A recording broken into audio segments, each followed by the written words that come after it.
ಆಶೀರ್ವಾದವಾಗಿತ್ತಲ್ವಾ?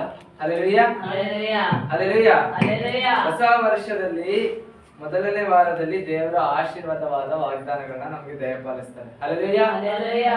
ಅದ್ರ ಜೊತೆ ಒಂದಷ್ಟು ಕಟ್ಟುನಿಟ್ಟಾಗಿ ಇರ್ಬೇಕಾಗಿರುವಂತ ಆಜ್ಞೆಗಳನ್ನು ಸಹ ನಮಗೆ ಕೊಡ್ತಾರೆ. ಹಲ್ಲೆಲೂಯಾ. ಹಲ್ಲೆಲೂಯಾ. ಓದನ ಕೀರ್ತನೆಯಲ್ಲಿ 4ನೇ ವಾಕ್ಯ ಓದನ. ಇಗೋ, ಹಾ. ಯೆಹೋವನಲ್ಲಿ ಭಯಭಕ್ತಿ ಉಳ್ಳ ಪುರುಷನು ಹಾ. ಈ ರೀತಿಯಾಗಿ ಆಶೀರ್ವಾದ ಹೊಂದುವನು. ಸಾಕು. ಹಲ್ಲೆಲೂಯಾ. ಹಲ್ಲೆಲೂಯಾ. ಇಲ್ಲಿ ನಾವು ನೋಡ್ಬೇಕಾದ್ರೆ ಒಬ್ಬ ಗಂಡ ಹೆಂಡತಿ ಮಕ್ಕಳು ಇದ್ರ ಬಗ್ಗೆ ಮಾತಾಡ್ತಾ ಇದಾರೆ ಅಂತ ನಾವು ನೋಡ್ತೀವಿ. ಈ ವಾಕ್ಯನ ನಾವು ಓದ್ಬೇಕಾದ್ರೆ ಓದೋದ್ ಹೆಂಗೆ? ನನ್ನ ಬಗ್ಗೆ, ನನ್ನ ಗಂಡನ ಬಗ್ಗೆ, ನನ್ನ ಮಕ್ಕಳ ಬಗ್ಗೆ, ಇದ್ರ ಬಗ್ಗೆ ಮಾತಾಡ್ತಾ ಇದಾರೆ ಅಂತ ನಾವು ನೋಡ್ತೀವಿ. ಹಲ್ಲೆಲೂಯಾ. ಹಲ್ಲೆಲೂಯಾ. ಇಲ್ಲಿ ವಾಕ್ಯ ಹೇಳ್ತದೆ, ಈಗ ಯೆಹೋವನಲ್ಲಿ ಭಯಭಕ್ತಿ ಉಳ್ಳ ಪುರುಷನು ಈ ರೀತಿಯಾಗಿ ಆಶೀರ್ವಾದ ಹೊಂದುವನು. ಬರೀ ಪುರುಷನು ಮಾತ್ರನಾ? ಹಲ್ಲೆಲೂಯಾ. ಹಲ್ಲೆಲೂಯಾ. ಸ್ತ್ರೀನು ಸಹ, ಮಕ್ಕಳು ಸಹ, ಎಲ್ಲಾರು ಸಹ ಯಾರೆಲ್ಲ ಯೆಹೋವನಲ್ಲಿ ಭಯಭಕ್ತಿಯಾಗಿ ಇರ್ತಾರೋ, ಅಂದ್ರೆ ಏನು? ಯೆಹೋವನಲ್ಲಿ ಭಯಭಕ್ತಿಯಾಗಿರೋರು ಆಶೀರ್ವಾದನ ಹೊಂದ್ಕೋತಾರೆ. ಹಲ್ಲೆಲೂಯಾ. ಹಲ್ಲೆಲೂಯಾ. ಮೊದಲನೇ ವಾಕ್ಯ ಓದೋಣ. ಯೆಹೋವನಲ್ಲಿ ಭಯಭಕ್ತಿ ಉಳ್ಳವನಾಗಿ ಹಾ. ಆತನ ಮಾರ್ಗಗಳಲ್ಲಿ ನಡೆಯುವನು ಧನ್ಯನು. ಸಾಕು. ಹಲ್ಲೆಲೂಯಾ. ಹಲ್ಲೆಲೂಯಾ. 2 ಸಲ ನಮ್ಮನ್ನ ಎಚ್ಚರಿಸ್ತಾ ಇದ್ದಾರೆ. ನಿನಗೆ ಆಶೀರ್ವಾದ ಬೇಕಾ? ಮೊದಲು ನೀನು ಯೆಹೋವನ ಆಜ್ಞೆಗಳಲ್ಲಿ ಭಯಭಕ್ತಿ ಉಳ್ಳವನಾಗು. ಆತನ ಆಜ್ಞೆಗಳಲ್ಲಿ, ಆತನ ಮಾರ್ಗದಲ್ಲಿ ನೀನು ನಡಿ. ಹಲ್ಲೆಲೂಯಾ. ಹಲ್ಲೆಲೂಯಾ. ಹಲ್ಲೆಲೂಯಾ. ಹಲ್ಲೆಲೂಯಾ. ಯೆಹೋವನಲ್ಲಿ ಭಯಭಕ್ತಿ ಉಳ್ಳವನಾಗಿ ಆತನ ಮಾರ್ಗಗಳಲ್ಲಿ ನಡೆಯುವವನು ಧನ್ಯನು. ಹಲ್ಲೆಲೂಯಾ. ಹಲ್ಲೆಲೂಯಾ. ಅಂದ್ರೆ ಏನು? ಯೆಹೋವನಲ್ಲಿ ಭಯಭಕ್ತಿ ಇದ್ಕೊಂಡು ಬೇರೆ ದಾರಿಯಲ್ಲಿ ನಡೆಯೋನಲ್ಲ. ಯೆಹೋವನಲ್ಲಿ ಭಯಭಕ್ತಿ ಇದ್ಕೊಂಡು ಈ ಲೋಕದಲ್ಲಿ ಜೀವಿಸುವವನಲ್ಲ. ಆತನ ಮಾರ್ಗಗಳಲ್ಲಿ ನಡೆಯುವವನು ಧನ್ಯನು. ಹಲ್ಲೆಲೂಯಾ. ಹಲ್ಲೆಲೂಯಾ. ಹಲ್ಲೆಲೂಯಾ. ಹಲ್ಲೆಲೂಯಾ. ನಾವು ಮತ್ತಾಯದಲ್ಲಿ ನಾವು ನೋಡ್ತೀವಿ, 5ನೇ ಅಧ್ಯಾಯದಲ್ಲಿ ನಾವು ನೋಡ್ತೀವಿ, ಏನು ಎಷ್ಟೋ ಧನ್ಯರು ಅಂತ ಹೇಳ್ತಾರೆ. ಏನೋ ಅಳುವವರನ್ನ ಸಮಾಧಾನ ಪಡಿಸಿದ್ರೆ ನೀವು ದೇವರ ಮಕ್ಕಳಂತ ಅನಿಸ್ಕೋತೀರಾ, ನೀವು ಧನ್ಯರು. ಏನು ಕಷ್ಟದಲ್ಲಿರೋರಿಗೆ ಸಹಾಯ ಮಾಡಿ ನಿಮ್ಗೆ ಪರಲೋಕ ರಾಜ್ಯವು ನಿಮ್ಮದೇ ಆಗುತ್ತೆ, ನೀವು ಧನ್ಯರು. ಹಲ್ಲೆಲೂಯಾ. ಹಲ್ಲೆಲೂಯಾ. ಅಂತ ಧನ್ಯರು ಅಂತ ಹೇಳ್ತಾ ಇದಾರೆ, ನಮ್ಮನ್ನ ಧನ್ಯರು ಅಂತ ಹೇಳ್ತಾ ಇದಾರೆ. ಬಟ್ ಅದ್ರ ಮುಂದೆ ಒಂದಷ್ಟು ಆಜ್ಞೆಗಳನ್ನ ಕೊಡ್ತಾ ಇದಾರೆ. ನೀನ್ ಇದನ್ನ ಫಾಲೋ ಮಾಡಿದ್ರೇನೆ ನೀನು ಧನ್ಯಳು, ನೀನು ಧನ್ಯನು. ನೀನ್ ಏನು ಫಾಲೋ ಮಾಡಿಲ್ಲ, ದೇವರಲ್ಲಿ ಬರೀ ಭಯಭಕ್ತಿ ಇದೆ, ನನ್ನಲ್ಲಿ ಭಯಭಕ್ತಿ ಇದೆ ಅಂತ ಅನ್ಕೊಂಡಿದ್ರೆ ನೀನು ಧನ್ಯಳಲ್ಲ, ನೀನು ಧನ್ಯನಾಗಲ್ಲ. ಹಲ್ಲೆಲೂಯಾ. ಹಲ್ಲೆಲೂಯಾ. ಮೋಶೆ ಧನ್ಯನಾಗಿದ್ದು ದೇವರಲ್ಲಿ ಭಯಭಕ್ತಿ ಉಳ್ಳವನಾಗಿ ಆತನ ಮಾರ್ಗದಲ್ಲಿ ನಡೆದಿದ್ದಕ್ಕೆ. ಆತನಿಗೆ ಕಾನಾನ ದೇಶಕ್ಕೆ ಹೋಗೋದಕ್ಕೆ ಆತನಿಗೆ ಚಾನ್ಸ್ ಸಿಗ್ಲಿಲ್ಲ. ಬಟ್ ಇಸ್ರೇಲ್ ಅವ್ರನ್ನ ಅಲ್ಲಿಗೆ ಸೇರಿಸ್ದ. ಹೋಗೋ ದಾರಿಯಲ್ಲಿ ನಾವು ಹಾಡಲ್ಲಿ ಈಗ ನೋಡಿದ್ರಿ, ಮೇಘ ಸ್ತಂಭವಾಗಿ ಅಗ್ನಿ ಸ್ತಂಭವಾಗಿ ನಮಗೆ ದಾರಿ ತೋರಿಸ್ತಾರೆ ಅಂತ. ಅದಕ್ಕೆ ಕಾರಣ ಅಲ್ಲಿ ಇದ್ದಂತೆ ಇಸ್ರೇಲ್ ಜನರಲ್ಲ, ಮೋಶೆ. ಹಲ್ಲೆಲೂಯಾ. ಹಲ್ಲೆಲೂಯಾ. ಮೋಶೆಲ್ ಇದ್ದಂತ ಭಯಭಕ್ತಿ, ಮೋಶೆಲ್ ಇದ್ದಂತ ಏನು ತಗ್ಗಿಸ್ಕೊಳ್ಳೋ ಗುಣ, ಅವನಿಗೆ ಕೋಪ ಇದ್ರು ಸಹ ತಗ್ಗಿಸ್ಕೊಳ್ಳೋ ಗುಣ ಇತ್ತು. ಅವನೊಬ್ಬ ಕೊಲೆಗಾರ. ಅಂತವನು ದೇವರ ಮಾರ್ಗದಲ್ಲಿ ನಡಿಬೇಕಾದ್ರೆ, ದೇವರ ಹತ್ರ ಮಾತಾಡ್ಬೇಕಾದ್ರೆ ಅವನು ತಗ್ಗಿಸ್ಕೊಳ್ತಾ ಇದ್ದ. ಬರೀ ಭಯಭಕ್ತಿ ಮಾತ್ರ ತೋರಿಸ್ಲಿಲ್ಲ, ಆತನ ಮಾರ್ಗದಲ್ಲಿ ನಡೆದ. ಅದಕ್ಕೋಸ್ಕರನೇ ದೇವರು ಅವನಿಗೆ ಸಹಾಯಕರಾಗಿದ್ರು. ಹಲ್ಲೆಲೂಯಾ. ಹಲ್ಲೆಲೂಯಾ. ಆತನಲ್ಲಿ ಭಯಭಕ್ತಿ ಉಳ್ಳವರು ಧನ್ಯರು. ಹಲ್ಲೆಲೂಯಾ. ಹಲ್ಲೆಲೂಯಾ. ಧನ್ಯರಾಗೋದಕ್ಕೆ ಕಾರಣ ಆತನಲ್ಲಿರುವಂತ ಭಯಭಕ್ತಿ, ಮೋಶೆಯಲ್ಲಿ ಇದ್ದಂತ ಭಯಭಕ್ತಿ. ಹಲ್ಲೆಲೂಯಾ. ಹಲ್ಲೆಲೂಯಾ. ಯೋಸೆಫ್ ಗೊತ್ತಲ್ಲ? ಯೋಸೆಫ್ ಯಾರು?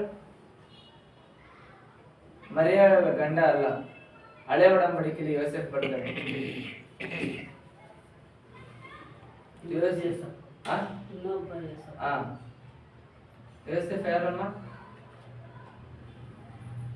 ದಾರಿಯ ಮಗನು. ಹಲ್ಲೆಲೂಯಾ. ಹಲ್ಲೆಲೂಯಾ. ಯೋಸೆಫ್ ಯಾಕೋಬಿನ ಕೊನೆ ಮಗ. ಹಲ್ಲೆಲೂಯಾ. ಹಲ್ಲೆಲೂಯಾ. ಯಾಕೋಬ್ಗೆ ಕೊನೆಯದಾಗಿ ಹುಟ್ಟಿದಂತ ಮಗ ಯೋಸೆಫ್. ಅವನ್ಗೆ ಮುಂದೆ 11 ಜನ ಅಣ್ಣ ತಮ್ಮಂದ್ರು ಹುಡ್ತಾರೆ. ಹಲ್ಲೆಲೂಯಾ. ಹಲ್ಲೆಲೂಯಾ. ಅವ್ರೆಲ್ಲಾರಿಗಿಂತ ಕೊನೆ ಮಗ ಯೋಸೆಫ್. ಅವನ ಮೇಲೆ ಯಾಕೋಬ್ಗೆ ತುಂಬಾ ಅಂದ್ರೆ ತುಂಬಾ ಪ್ರೀತಿ. ಅವ್ರ ಅಣ್ಣಂದ್ರೆ ಏನ್ ಮಾಡ್ತಾರೆ, ಅವನ್ನ ಹೊಡೆದು ಅವನ ಮೇಲೆ ಅವನ ಅಪ್ಪ ಅವ್ರಿಗೆ ಒಂದು ಅಂಗಿ ಕೊಡ್ಸಿರ್ತಾರೆ, ಶರ್ಟ್ ಕೊಡ್ಸಿರ್ತಾರೆ. ಯಾರಿಗೂ ಕೊಡ್ಸಿರಲ್ಲ, ಬರೀ ಅವನಿಗೆ ಮಾತ್ರ ಕೊಡ್ಸಿರ್ತಾರೆ. ಆಗ ಅವ್ರ ಅಣ್ಣಂದ್ರಿಗೆ ಫುಲ್ಲು ಒಂಥರ ಆಗಿ ಹೊಟ್ಟೆ ಕಿಚ್ಚು ಬಿದ್ದು ಅವನ್ನ ಹೊಡೆದು ಆ ಅಂಗಿನ ಕಿತ್ಕೊಂಡು ಅವನ್ನ ಜುಯಿಸರಿಗೆ ಮಾರ್ಬಿಡ್ತಾರೆ. ಮಾರಿದಾದ್ಮೇಲೆ ಅವನು ಒಂದು ಬೇರೆ ರಾಜ್ಯದಲ್ಲಿ ಹೋಗ್ತಾನೆ. ರಾಜ್ಯದಲ್ಲಿ ಹೋಗಿ ಒಂದು ಜಾಗದಲ್ಲಿ ಒಂದು ಅರಮನೆಯಲ್ಲಿ ಕೆಲಸಕ್ಕೆ ಸೇರ್ಕೊತಾನೆ. ಯೋಸೇಫನ ನೋಡಿ ಒಂದು ಹೆಣ್ಣು ಆಸೆ ಪಡ್ತಾಳೆ. ಯೋಸೇಫ್ ಅವ್ರ ಗಂಡ ಮನೇಲಿ ಇದ್ದಿರೋ ಟೈಮಲ್ಲಿ. ಆಗ ಯೋಸೇಫ್ ಹೇಳ್ತಾನೆ, ಇಲ್ಲ, ನಾನು ದೇವರಲ್ಲಿ ಭಯ ಭಕ್ತಿ ಉಳ್ಳ ಮನುಷ್ಯನು, ಏನೋ ನಾನು ಇದೆಲ್ಲ ಮಾಡಲ್ಲ, ನಾನು ದೇವರಲ್ಲಿ ಭಯ ಭಕ್ತಿ ಉಳ್ಳವನು. ಹಲ್ಲೆಲೂಯಾ. ಏನಕ್ಕೆ ಅಲ್ಲಿ ಹೇಳಿ ಅವನು ಅಲ್ಲಿಂದ ಓಡೋಗ್ತಾನೆ. ಆಗ ಯುವರಾಣಿ, ಆ ರಾಣಿ ಏನ್ ಮಾಡ್ತಾಳೆ, ಅವಳು ಬಟ್ಟೆನೆಲ್ಲ ಹರ್ಕೊಂಡು ಯೋಸೇಫನ ನಾನು ಅತ್ಯಾಚಾರ ಮಾಡೋದಕ್ಕೆ ಬಂದ ಅಂತ ಹೇಳಿ ಅವನ್ನ ಎತ್ಕೊಂಡೋಗಿ ಜೈಲ್ಗೆ ಹಾಕ್ಸ್ತಾರೆ. ಹಲ್ಲೆಲೂಯಾ. ಆದ್ರೆ ಏನು, ಕೊನೆಯದಾಗಿ ದೇವರು ಅವನನ್ನೇ ರಾಜ ಆಗಿ ಮಾಡ್ತಾರೆ. ಹಲ್ಲೆಲೂಯಾ. ಏನಕ್ಕೆ ಅಂದ್ರೆ ಅವನಲ್ಲಿ ಇದ್ದಂತ ಭಯ ಭಕ್ತಿ. ಹಲ್ಲೆಲೂಯಾ. ನಾವು ಎಸ್ತರನ್ನ ನೋಡ್ತೀವಿ, ಎಸ್ತರಳಿಗೆ ಗಂಡ ಇರೋದಿಲ್ಲ, ಅವಳು ಅವ್ರ ಅತ್ತೆ ಜೊತೆ ಇರ್ತಾಳೆ. ಸಾರಿ, ಎಸ್ತರ್ ಅಂತೀನಿ, ರೂತ್ಗೆ ಗಂಡ ಇರೋದಿಲ್ಲ, ಅವ್ರ ಅತ್ತೆ ಜೊತೆ ಇರ್ತಾಳೆ. ಅವ್ರನ್ನ ತುಂಬಾ ಇದ್ ಮಾಡ್ತಾರೆ, ಬೇರೆ ಗಂಡಸರೆಲ್ಲ ಬಂದು ಇದ್ ಮಾಡಿದ್ರು ಸಹ, ಮೋಹಿಸಿದ್ರು ಸಹ ಅವಳು ಹೇಳೋದು ಒಂದೇ, ನಾನು ದೇವರಲ್ಲಿ ಭಯ ಭಕ್ತಿ ಉಳ್ಳವಳಾಗಿದ್ದೀನಿ, ನಾನು ದೇವರಿಗೆ ಮೋಸ ಮಾಡಕ್ಕಾಗಲ್ಲ. ಹಲ್ಲೆಲೂಯಾ. ಹಲ್ಲೆಲೂಯಾ. ಏನಕ್ಕೆ ಅಂದ್ರೆ ಭಯ ಭಕ್ತಿ ಇರೋದಕ್ಕೆ ನಾವು ಧನ್ಯರು ಅಂತ ಓದ್ತೀವಿ. ಈ ಪುಸ್ತಕದಲ್ಲಿ ಯಾರೆಲ್ಲ ಬಂದಿದ್ದಾರೋ ಅವ್ರು ಸುಮ್ನೆ ಬಂದಿಲ್ಲ, ಒಂದು ವಿಷಯದಲ್ಲಿ ಧನ್ಯರಾಗಿನೇ ಈ ಜಾಗಕ್ಕೆ ಬಂದಿರ್ತಾರೆ. ಹಲ್ಲೆಲೂಯಾ. ಹಲ್ಲೆಲೂಯಾ. ದೇವರ ಹತ್ರ ನಾವು ಎಷ್ಟೋ ಪಾಪ ಮಾಡಿರ್ತೀವಿ, ಆದ್ರೂ ಒಂದು ಕ್ಷಮೆಯಿಂದ ನಾವು ಧನ್ಯರಾಗೋಗ್ತೀವಿ. ಕಾರಣ, ಒಂದು ಸಿಚುವೇಶನ್ ಅಲ್ಲಿ ನಾವು ದೇವರಿಗೆ ಸಲ್ಲಿಸುವಂತ ಗೌರವ, ಆತನಲ್ಲಿ ಇದ್ದಂತ ಭಯ ಭಕ್ತಿ. ಹಲ್ಲೆಲೂಯಾ. ಹಲ್ಲೆಲೂಯಾ. ಆದ್ರೆ ನಾವು ಈಗ ಅದನ್ನ ಮರೆತು ಬಾಳ್ತಾ ಇದ್ದೀವಿ. ನಾವು ಏನಕ್ಕೆ ಧನ್ಯರಲ್ಲ, ನಮ್ಮ ಕೆಲಸಗಳು ಎಲ್ಲ ಕೈ ಎತ್ತಲ್ಲ, ನಾವು ಮಾಡುವಂತ ಯಾವುದೇ ಕಾರ್ಯಗಳು ಆಗಲ್ಲ, ನಮ್ಮೊಳಗಡೆನೆ ನಮ್ಗೆ ನೆಮ್ಮದಿ ಇಲ್ಲ, ನಮ್ಮ ಯೋಚನೆಗಳಲ್ಲಿ ನಮ್ಗೆ ನೆಮ್ಮದಿ ಇಲ್ಲ. ಏನಕ್ಕೆ? ನಾವು ದೇವರಲ್ಲಿ ಭಯ ಭಕ್ತಿ ಇಲ್ಲ. ಹಲ್ಲೆಲೂಯಾ. ಹಲ್ಲೆಲೂಯಾ. ಎರಡನೇ ವಾಕ್ಯ ಓದೋಣ. ನಿನ್ನ ಕಷ್ಟಾರ್ಜಿತವನ್ನು ನೀನೇ ಅನುಭವಿಸುವಿ. ಸಾಕು. ಹಲ್ಲೆಲೂಯಾ. ಹಲ್ಲೆಲೂಯಾ. ಕಳೆದ ವರ್ಷದಲ್ಲಿ ಎಲ್ಲಾರು ಕಷ್ಟಪಟ್ಟಿರ್ತೀರ ದುಡಿಯೋದಕ್ಕೋಸ್ಕರ. ಹಲ್ಲೆಲೂಯಾ. ಅದರಿಂದ ಬರುವಂತ ಹಣನ ತೃಪ್ತಿಯಾಗಿ ತಿಂದಿದ್ದೀರಾ? ತೃಪ್ತಿಯಾಗಿ, ಅಬ್ಬಾ ಈ ತಿಂಗಳಿನ ದುಡ್ಡು ಸಂಬಳ ತೃಪ್ತಿ ಆಯ್ತಪ್ಪ ನನಗೆ ಅನ್ನುವಂತ ಕ್ಷಣದಲ್ಲಿ ನೀವು ತಿಂದಿದ್ದೀರಾ? ಹಲ್ಲೆಲೂಯಾ. ಹಲ್ಲೆಲೂಯಾ. ನಿನ್ನ ಕಷ್ಟಾರ್ಜಿತವನ್ನು ನೀನು ಅನುಭವಿಸ್ತೀಯಾ, ನೀನು ಧನ್ಯರು. ಏನಕ್ಕೆ ಅಂದ್ರೆ ನೀನು ಭಯ ಭಕ್ತಿ ಉಳ್ಳವಳಾಗು, ಭಯ ಭಕ್ತಿ ಉಳ್ಳವನಾಗು. ಹಲ್ಲೆಲೂಯಾ. ನಾವು ಚಾರೆಪಾತ್ರಳ ಬಗ್ಗೆ ನೋಡ್ತೀವಿ. ಚಾರೆಪಾತು ಒಂದು ವಿಧವೆ ಹೆಂಗಸು, ಅಲ್ಲಿ ಫುಲ್ಲು ಬರಗಾಲ ಬಂದಿರುತ್ತೆ. ಅಲ್ಲಿಗೆ ಯಾರು ಹೋಗ್ತಾನೆ? ಯಾರು ಹೋಗ್ತಾರಮ್ಮ ಚಾರೆಪಾತ್ ಮನೆಗೆ? ಚಾರೆಪಾತ್ ಹೆಸರು ಕೇಳಿದ್ದೀರಾ? ಹಲ್ಲೆಲೂಯಾ. ಹೆಸರು ಕೇಳಿದ್ದೀರಾ ನಮ್ಮ ಮುಂದೆ? ಎಣ್ಣೆ ಮಾಡಿ ಜೀವನ ಕಟ್ಕೊಂತಾರೆ. ಹಲ್ಲೆಲೂಯಾ. ಅಲ್ಲಿಗೆ ಎಲೀಷಾ ಹೋಗ್ತಾನೆ. ಏನಕ್ಕೆ ಅಂದ್ರೆ ಎಲೀಷಾಗೆ ಅಲ್ಲಿ ಆ ಸಮಯದಲ್ಲಿ, ಸಾರಿ ಎಲಿಯಾಗೆ ಅಲ್ಲಿ ಇಲ್ಲ, ಎಲೀಷಾಗೆ ಅಲ್ಲಿ ರಾಜ ಅವನ್ನ ಸಾಯಿಸ್ಬೇಕು ಅಂತ ಫಿಕ್ಸ್ ಆದಾಗ ದೇವರು ಅವನನ್ನ ಅಲ್ಲಿಂದ ಆಚೆ ಕರ್ಕೊಂಡ್ ಬಂದು ಒಂದು ಬರಗಾಲ ಇರುವಂತ ಮನೆಗೆ ಕರ್ಕೊಂಡು ಹೋಗ್ತಾರೆ. ಅಲ್ಲಿ ಚಾರೆಪಾತ್ ಅವ್ರ ಮನೆ ಹತ್ರ ಹೋದಾಗ ಅವ್ರು ಕೇಳ್ತಾರೆ, ಅಮ್ಮ ಏನಾದ್ರೂ ಇದ್ರೆ ಒಂಚೂರು ಕೊಡು ಅಂತ. ಆಗ ಅಮ್ಮ ಹೇಳ್ತಾಳೆ, ನನ್ನ ಹತ್ರ ಇರೋದು ಸ್ವಲ್ಪ ರೊಟ್ಟಿ, ಅದು ನನ್ನ ಮಕ್ಕಳಿಗೆ ಬೇಕು ಅಂತ ಕೇಳಿದಾಗ ಅವ್ನು ಮತ್ತೆ ಕೇಳ್ತಾನೆ, ಅಮ್ಮ ಏನಾದ್ರೂ ಇದ್ರೆ ಕೊಡು, ತುಂಬಾ ಹೊಟ್ಟೆ ಹಸಿತಾ ಇದೆ ಅಂತ. ಹಾಗೆ ಈ ಅಮ್ಮ ಏನ್ ಮಾಡ್ತಾಳೆ, ಅವ್ರ ಮಗನ್ನ ಸೈಡ್ ಇಟ್ಟು ದೇವರ ಸೇವಕರು ಅಂತ ಹೇಳಿ ಆ ಅಮ್ಮ ರೊಟ್ಟಿನ ಮಾಡಿ ಎತ್ಕೊಂಡ್ ಬಂದು ಆ ಎಲೀಷಾಗೆ ಬಡಿಸ್ತಾರೆ. ಅವನು ಅಲ್ಲಿ ತಿಂದು ಅಲ್ಲೇ ಇರ್ತಾರೆ. ಅದಾಗಿ ಮಾರನೇ ದಿನ ನೋಡಿದ್ರೆ ಅಡಿಗೆ ಮಾಡೋದಕ್ಕೆ ಅಂತ ಹೋದ್ರೆ ಎಣ್ಣೆ ಖಾಲಿನೇ ಆಗ್ತಾ ಇಲ್ಲ. ತುಂಬಿಸ್ಕೋತಾರೆ ಎಣ್ಣೆ ಖಾಲಿನೇ ಆಗ್ತಾ ಇಲ್ಲ. ರೊಟ್ಟಿ ಹಸಿಟ್ನೆಲ್ಲ ಖಾಲಿ ಮಾಡೋದಕ್ಕೆ ಟ್ರೈ ಮಾಡ್ತಾರೆ, ಬಟ್ ಹಸಿಟ್ ಖಾಲಿ ಆಗಲ್ಲ. ಅಲ್ಲಿ ಎಲೀಷಾ ಹೇಳ್ತಾನೆ, ದೇವರು ನಿನ್ನ ಮನೆನ ಆಶೀರ್ವದಿಸಿದಾನೆ, ಬರಗಾಲ ಮುಗಿಯೋವರೆಗೂ ನಿನ್ನ ಮನೆಯಲ್ಲಿ ಯಾವುದಕ್ಕೂ ಕೊರತೆ ಇರಲ್ಲ. ಹಲ್ಲೆಲೂಯಾ. ಹಲ್ಲೆಲೂಯಾ. ಅವಳು ಅಲ್ಲಿ ಧನ್ಯಳಾಗಿ ಕಾಣಿಸಲ್ಪಟ್ಲು. ಏನಕ್ಕೆ ಅಂದ್ರೆ ಅವಳು ಆ ಸೇವಕನನ್ನು ಗೌರವಿಸಿದ್ಲು. ದೇವರ ಸೇವಕರು ಅಂತ ಗೌರವಿಸಿದಾಗ ನಾವು ಧನ್ಯರಾಗಿಸಲ್ಪಡ್ತೀವಿ. ಹಲ್ಲೆಲೂಯಾ. ಹಲ್ಲೆಲೂಯಾ. ಹಲ್ಲೆಲೂಯಾ. ನಾವು ವಾಕ್ಯಗಳಲ್ಲಿ ನೋಡ್ತೀವಿ, ಯೇಸು ಸ್ವಾಮಿ ಕಾನಾನ್ ದೇಶದಲ್ಲಿ ಒಂದು ಮದುವೆಗೆ ಹೋಗ್ತಾರೆ. ಮದುವೆಗೆ ಹೋದಾಗ ಅಲ್ಲಿ ಏನ್ ಖಾಲಿ ಆಗುತ್ತೆ? ದ್ರಾಕ್ಷರಸ ಫುಲ್ಲು ಖಾಲಿ ಆದಾಗ ಯೋಹಾನ ಬರ್ತಾರೆ. ಯೋಹಾನ ಬಂದು, ಸ್ವಾಮಿ ಈ ತರ ದ್ರಾಕ್ಷಿ ರಸ ಖಾಲಿ ಆಗ್ಬಿಟ್ಟಿದೆ, ಇನ್ನು ತುಂಬಾ ಜನ ಬರ್ತಾ ಇದ್ದಾರೆ ಮದ್ವೆಗೆ ಅಂತ ಹೇಳಿದಾಗ ಏಸಪ್ಪ ಹೋಗಿ ಈ ಡ್ರಮ್ ಒಳಗಡೆ ನೀರ್ನ ತುಂಬಿ ಅಂತ ಹೇಳಿ ನೀರೆಲ್ಲ ತುಂಬಿದಾದ್ಮೇಲೆ ನೀರ್ನ ಮಕ್ಕೊಂಡು ಹೋಗಿ ಎಲ್ರಿಗೂ ಕೊಡ್ರಿ ಅಂತ ಹೇಳಿದಾಗ ಅವ್ರು ಅದನ್ನ ಮಕ್ಕೊಂಡು ಹೋಗಿ ಎಲ್ರಿಗೂ ಕೊಡ್ತಾರೆ. ಆಗ ಕುಡ್ದವರೆಲ್ಲ ಈ ದ್ರಾಕ್ಷಿ ರಸನ ಎಲ್ಲಿಂದ ತಗೊಂಡ್ಬಂದ್ರಿ, ಇಷ್ಟು ರುಚಿಯಾಗಿದೆ. ಹಲ್ಲೆಲೂಯಾ. ಏನಕ್ಕೆ ಅಂದ್ರೆ ಅಲ್ಲಿ ನಂಬಿದಂತ ವ್ಯಕ್ತಿ ಅಂದ್ರೆ ಯಾರೆಲ್ಲ ಇದ್ರು, ಅವರ ನಂಬಿಕೆಯಿಂದ ಯಾರೆಲ್ಲ ಎತ್ಕೊಂಡು ಹೋದ್ರು, ಅವರ ನಂಬಿಕೆಯಿಂದ ಅವರು ಧನ್ಯರಾದ್ರು. ಹಲ್ಲೆಲೂಯಾ. ಹಲ್ಲೆಲೂಯಾ. ಕಾರಣ ನಮ್ಮನ್ನ ಧನ್ಯರಾಗಿಸೋದಕ್ಕೋಸ್ಕರ ದೇವರು ಸಿಚುವೇಶನ್ಸ್ ಕೊಡ್ತಾರೆ, ಅದನ್ನ ನಾವು ಉಪಯೋಗಿಸ್ಕೊಳ್ಳಲ್ಲ. ಹಲ್ಲೆಲೂಯಾ. ಇಲ್ಲಿ ಹೇಳ್ತದೆ ವಾಕ್ಯ, ನಿನ್ನ ಕಷ್ಟಾರ್ಜಿತವನ್ನು ನೀನು ಅನುಭವಿಸುವಿ, ನೀನು ಧನ್ಯನು, ನಿನಗೆ ಶುಭವಿರುವುದು. ಹಲ್ಲೆಲೂಯಾ. ನಿನ್ನ ಕಷ್ಟಾರ್ಜಿತವನ್ನು ನೀನೊಬ್ಬನೇ ಅನುಭವಿಸಿ ಹಾಸ್ಪಿಟಲ್ಗೆ, ಬೇರೆ ಕೆಲಸಗಳಿಗೆ, ನಿನ್ನ ಸಂಬಳಗಳನ್ನ, ನಿನ್ನ ದುಡ್ಡನ್ನ ಬೇರೆ ಕಾರ್ಯಗಳಿಗೆ ಯೂಸ್ ಮಾಡಿರ, ನೀನು ತೃಪ್ತಿ ಆಗೋದಕ್ಕೋಸ್ಕರ ನಿನ್ನ ಮನೆಯವರು, ನಿನ್ನ ಕುಟುಂಬದವರು, ನಿನ್ನ ಜೊತೆಲಿರೋರು ಅವರು ತೃಪ್ತಿಯಾಗಿರೋದಕ್ಕೋಸ್ಕರ ನೀನು ಕಷ್ಟಪಟ್ಟೆ ಅಂದ್ರೆ ನೀನು ಧನ್ಯನು. ಹಲ್ಲೆಲೂಯಾ. ಹಲ್ಲೆಲೂಯಾ. ನಿನಗೆ ಶುಭವಾಗುವುದು. ಹಲ್ಲೆಲೂಯಾ. ಹಲ್ಲೆಲೂಯಾ. ಒಬ್ಬ ವ್ಯಕ್ತಿನ ನಾವು ನೋಡ್ತೀವಿ, ಒಂದು ಚಿಕ್ಕದಾಗಿ ಸ್ಟೋರಿ ಹೇಳ್ತೀನಿ. ಒಬ್ಬ ವ್ಯಕ್ತಿ ಏನ್ ಮಾಡ್ತಾನೆ, ಅವನ ಹತ್ರ ಒಂದಷ್ಟು ಶ್ರೀಮಂತ, ಜಾಸ್ತಿ ಶ್ರೀಮಂತ ಅಲ್ಲ, ಒಂದ್ ಸ್ವಲ್ಪ ಮಟ್ಟಿಗೆ ಶ್ರೀಮಂತ, ಈಗ ಮಿಡಲ್ ಕ್ಲಾಸ್ ಅಂತ ಅಂತೀವಲ್ಲ ಆ ತರ, ಅಂದ್ರೆ ಈ ಮನೇಲಿ ಇರುತ್ತೆ ಎಲ್ಲ. ಅವನ್ ಏನ್ ಮಾಡ್ತಾನೆ, ಎಲ್ರಿಗೂ ದಾನ ಮಾಡ್ತಾನೆ. ದೇವರೇ ನಿನಗೆ ಸ್ತೋತ್ರ ಅಂತ ಹೇಳಿ ದಾನ ಮಾಡೋದಕ್ಕೆ ಸ್ಟಾರ್ಟ್ ಮಾಡ್ಕೋತಾನೆ. ಸ್ಟಾರ್ಟ್ ಮಾಡಿದ್ಮೇಲೆ ಬಂದವ್ರಿಗೆಲ್ಲರಿಗೂ ಕೊಡ್ತಾ ಇರ್ತಾನೆ. ಏನೋ ಆ ಮನೆಯಲ್ಲಿ ಒಂದು ದಿನ ಏನಾಗುತ್ತೆ, ಅವನಿಗೂ ಸಹ ತಿನ್ನೋದಕ್ಕೆ ಇರೋದಿಲ್ಲ, ಎಲ್ಲೋ ಒಂಚೂರು ಎತ್ತಿಕೊಂಡಿರ್ತಾನೆ. ಅವನ ಪರೀಕ್ಷೆ ಮಾಡೋದಕ್ಕೋಸ್ಕರ ದೇವರು ಒಂದಷ್ಟು ಬೇರೆಯವ್ರನ್ನೆಲ್ಲ ಕಳಿಸ್ತಾರೆ. ಹೋಗು, ಈಗ ಏನೋ ಇವನು ಊಟ ಮಾಡ್ತಾ ಇದ್ದಾನೆ, ಅವನು ಬಂದ, ಅಯ್ಯ ಏನಾದ್ರೂ ಇದ್ರೆ ಕೊಡಯ್ಯ. ಇವನೇನ್ ಮಾಡ್ತಾನೆ, ಸರಿ ಆಯ್ತು ತಗೋ ಅಂತ ಕೊಡ್ತಾನೆ. ಇವನ ಹತ್ರ ಇರೋದನ್ನ ಎಲ್ಲ ಕೊಟ್ಟಿ ಮನೆ ಮಟ್ಟ ಎಲ್ಲ ಮಾರಾಕಿ ಒಂದು ದಿನ ರೋಡಲ್ಲಿ ಬೀಳ್ತಾನೆ. ಹಲ್ಲೆಲೂಯಾ. ಇವನು ಯಾರಿಗೆಲ್ಲ ಕರುಣೆ ತೋರಿಸಿದ್ರೋ ಅವರೆಲ್ಲ ಚೆನ್ನಾಗ್ ಆಗ್ತಾರೆ, ಇವನು ರೋಡಲ್ಲಿ ಇರ್ತಾನೆ. ಆದ್ರೆ ಒಂದು ದಿನ ಅಂತ ಬರುತ್ತೆ, ಇವನು ಯಾರಿಗೆಲ್ಲ ಕರುಣೆ ತೋರಿಸಿದ್ದ ಆ ಸಮಯದಲ್ಲಿ ಅವನು ದೊಡ್ಡ ಶ್ರೀಮಂತ ಆಗಿ ಅವನು ವಾಪಸ್ ಇವನ ಹತ್ರ ಬಂದು ಇವನು ಬೇಕಾಗಿರೋದನ್ನೆಲ್ಲ ಇವನು ಹಿಂತಿರುಗಿ ವಾಪಸ್ ಕೊಡ್ತಾನೆ. ಒಂದರಷ್ಟಲ್ಲ, ಎರಡರಷ್ಟು ಇವನಿಗೆ ವಾಪಸ್ ಕೊಡ್ತಾರೆ. ಏನಕ್ಕೆ ಅಂದ್ರೆ ದೇವರ ದೃಷ್ಟಿಲಿ ಅವನು ಧನ್ಯನಾಗಿದ್ದ. ಹಲ್ಲೆಲೂಯಾ. ಹಲ್ಲೆಲೂಯಾ. ನಾವು ಮತ್ತೆ ಅಧ್ಯಾಯದಲ್ಲಿ ನಾವು ನೋಡ್ತೀವಿ, ಒಬ್ಬ ಇನ್ನೊಂದು ಸೇನಾಧಿಪತಿ ಬಂದು ದೇವರ ಹತ್ರ ಕೇಳ್ಕೊತಾನೆ, ಏನ್ ಮಾಡ್ಬೇಕು ನಾನು ಅಂತ ಹೇಳಿದಾಗ, ನಿನ್ನ ಹತ್ರ ಇರೋದನ್ನೆಲ್ಲ ಮಾರಾಕು. ಹಲ್ಲೆಲೂಯಾ. ಎಲ್ಲ ಮಾರಿ ದೇವರ ಶಿಲುಬೆ, ನಿನ್ನ ಶಿಲುಬೆನ ಹೊತ್ಕೊಂಡು ದೇವರನ್ನ ಹಿಂಬಾಲಿಸು, ನಿನ್ನ ಧನ್ಯನು. ಹಲ್ಲೆಲೂಯಾ. ಏನಕ್ಕೆ ಅಂದ್ರೆ ಅವನಲ್ಲಿರೋದನ್ನೆಲ್ಲ ಮಾರು ಅಂದ್ರೆ ಅವನ ಆಸ್ತಿ ಅಂತಸ್ತನ್ನೆಲ್ಲ ದೇವ್ರು ಹೇಳಿಲ್ಲ. ಅಲ್ಲಿ ನಾವು ಮದ್ದರಾಗಿ ಯೋಚನೆ ಮಾಡ್ತೀವಿ, ಅವನು ಸಹ ಹಂಗೆ ಯೋಚನೆ ಮಾಡ್ದ, ನನ್ನ ಹತ್ರ ಇನ್ನೇನಿಲ್ಲ ಮಾರೋದಕ್ಕೆ. ಹಲ್ಲೆಲೂಯಾ. ದೇವ್ರು ಹೇಳ್ತಾರೆ, ನಿನ್ನಲ್ಲಿರೋದನ್ನ ಮಾರು, ನಿನ್ನ ಹತ್ರ ಇರೋದನ್ನಲ್ಲ, ನಿನ್ನೊಳಗಡೆ ಇರೋದನ್ನ.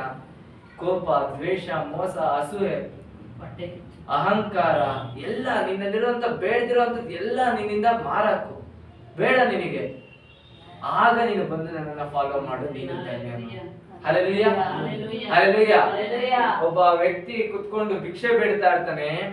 ಯೇಸು ಸ್ವಾಮಿ ಒಂದು ಹಣ್ಣನ್ನ ಎತ್ಕೊಂಡು ಅಲ್ಲಿರುವಂತ ಜನರ ಹತ್ರ ಎಲ್ಲ ಹೇಳ್ಕೊಂಡು ಬರ್ತಾರೆ, ನಿಮಗೆ ಬೇಡುವವರೆಲ್ಲರಿಗೂ ಕೊಡಿರಿ, ನೀವು ಧನ್ಯರು. ಹಲ್ಲೆಲೂಯಾ.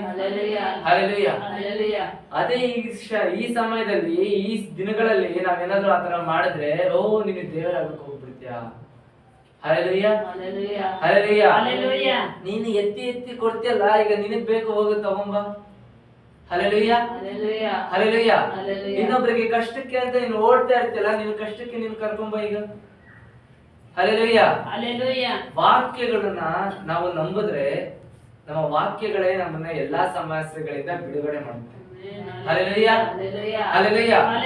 ಅದಕ್ಕೆ ಅಬ್ರಹಾಮು ಯಾವುದೇ ಕಷ್ಟ ಬಂದ್ರು ಸಹ ನಂಬಿಕೆಯಲ್ಲಿ ನಿಂತಿದ್ದಕ್ಕೆ ಅವನೇನದ, ಎಲ್ಲಾ ಜನಗಳಿಗೂ, ಇಲ್ಲಿರುವಂತ ಎಲ್ಲಾ ಜನಗಳಿಗೂ ಆತನು ಮುತ್ತಾತ ಆದ. Hallelujah, hallelujah.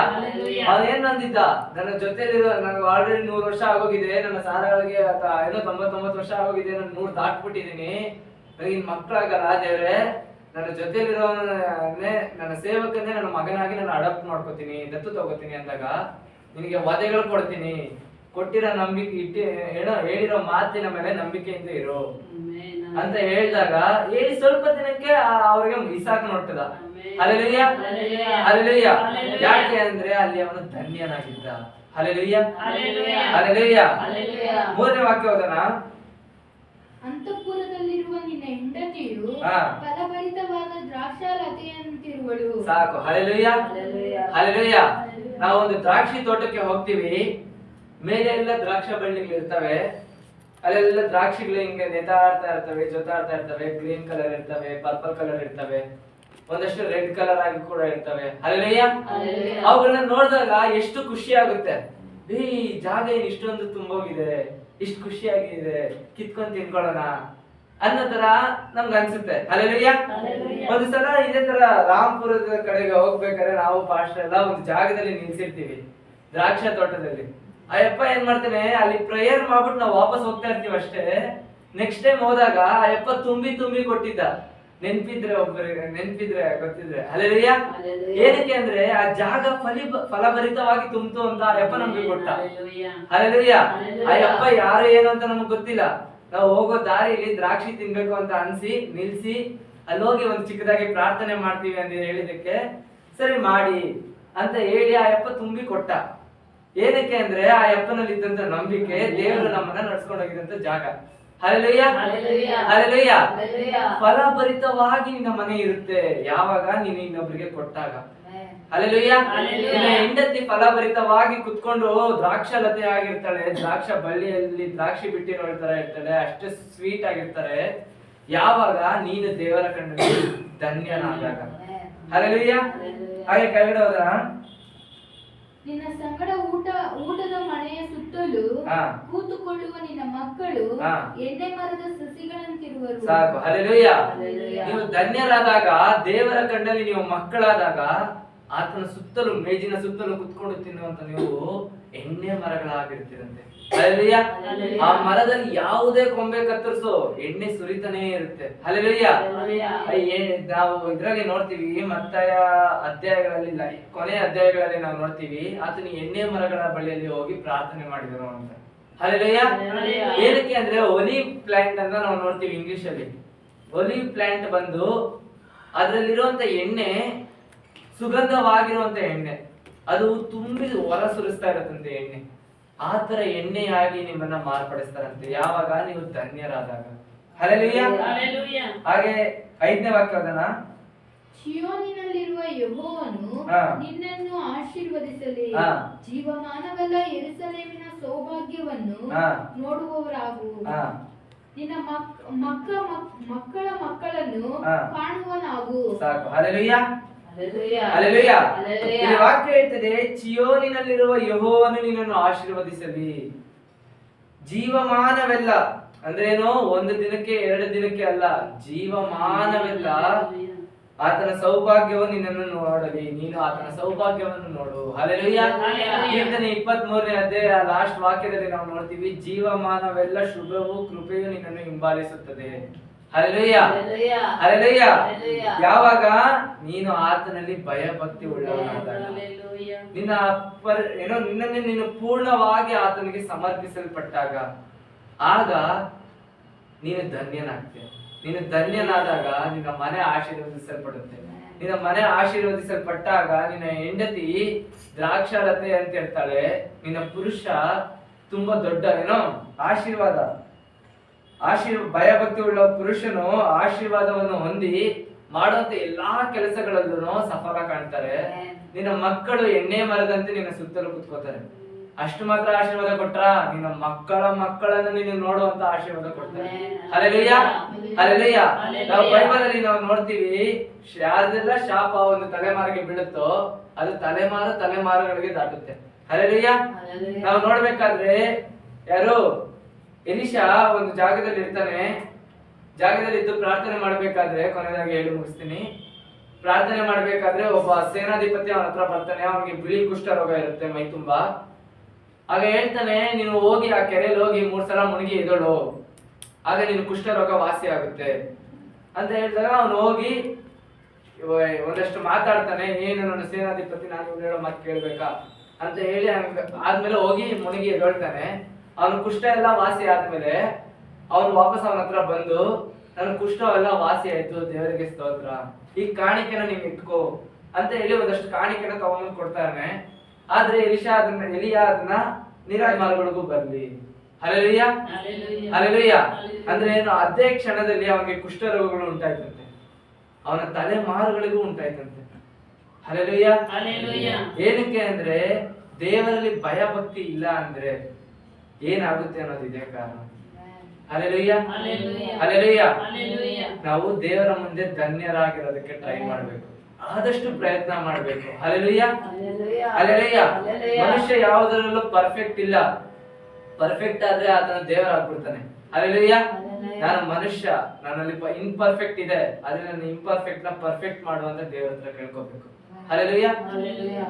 ಈ ದೇವರ ವಾಕ್ಯ ಕೊಟ್ಟಿದ್ದಕ್ಕಾಗಿ ಸ್ತೋತ್ರ ಹೇಳ್ತೀನಿ. ವಾಕ್ಯ ನೆಟ್ಟು ಪ್ರಾರ್ಥನೆ.